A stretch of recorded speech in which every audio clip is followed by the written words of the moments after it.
Bom dia, segundo ano de história, vamos para a semana 2.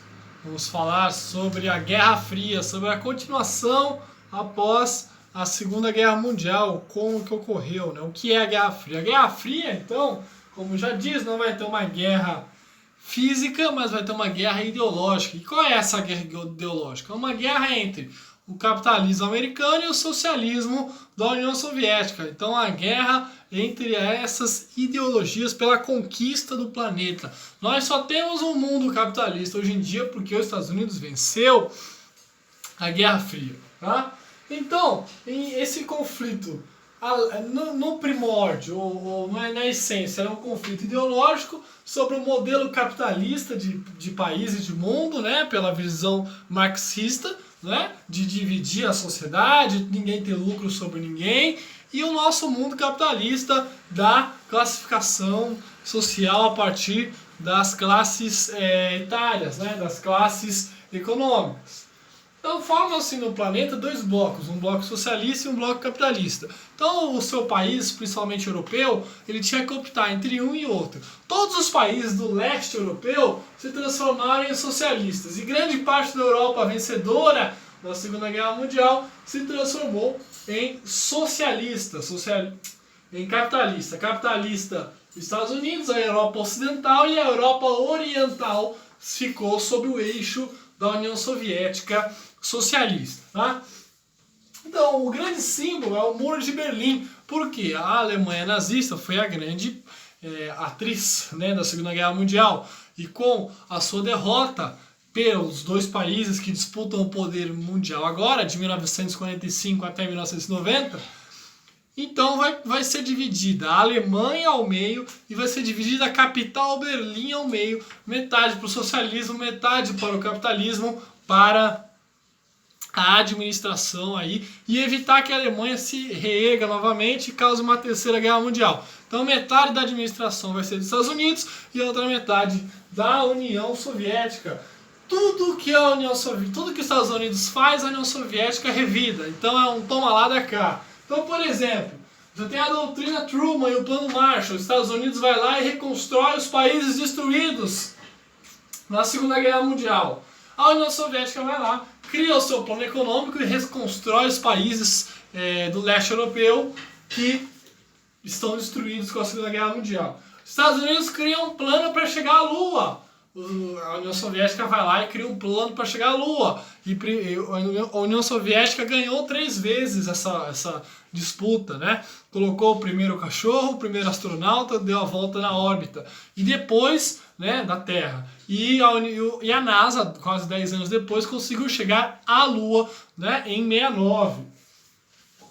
Nós tivemos a propaganda como grande artífice também para ajudar nos regimes. Então você tem a propaganda, né? O Capitão América que está na moda foi uma nítida propaganda da época.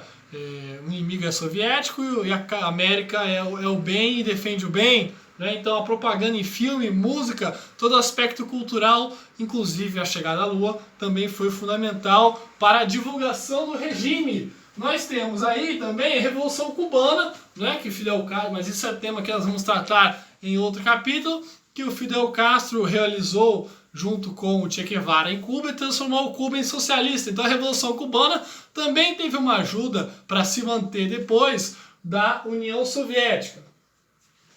A Guerra do Vietnã e a Guerra da Coreia. Então você tem Vietnã do Norte, Vietnã do Sul. Coreia do Norte, Coreia do Sul.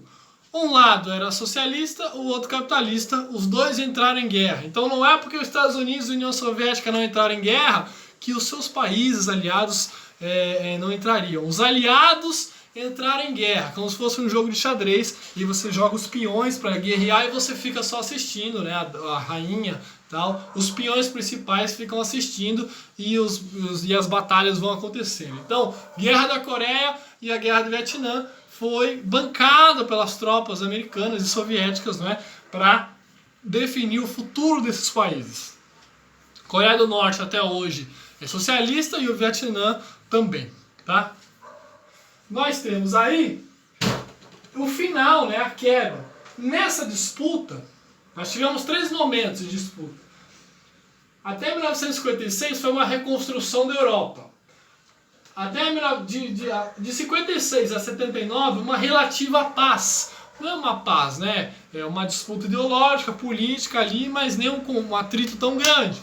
E uma terceira fase, você vai ter um acirramento até 89, quando a guerra acaba. Por que a União Soviética acaba? A União Soviética acaba porque a ideia inicial era distribuir a renda, era transformar uma sociedade igualitária.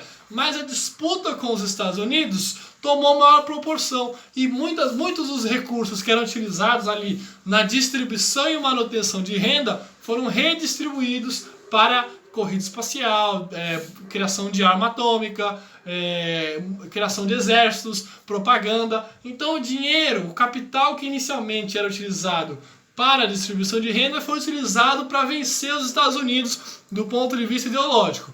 E nesse aspecto de tecnologia, óbvio que o capitalismo era muito mais eficaz, porque tinha as empresas privadas, não precisava do governo, investia em tecnologia, em informação, então o capitalismo foi mais eficiente. Por causa desse período de grande avanço tecnológico, que hoje nós vivemos uma sociedade da informação, né, com todos os meios sociais e facilidade de acesso a dados e facilidade de locomoção no planeta.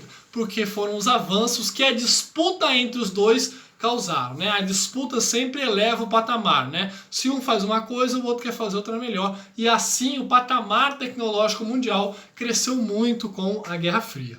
Tá bom? E hoje em dia vocês sabem, o mundo é capitalista porque a União Soviética acabou, o Muro de Berlim caiu e o capitalismo continuou e se espalhou para o resto do planeta que era socialista. Hoje o mundo inteiro é capitalista, tá bom?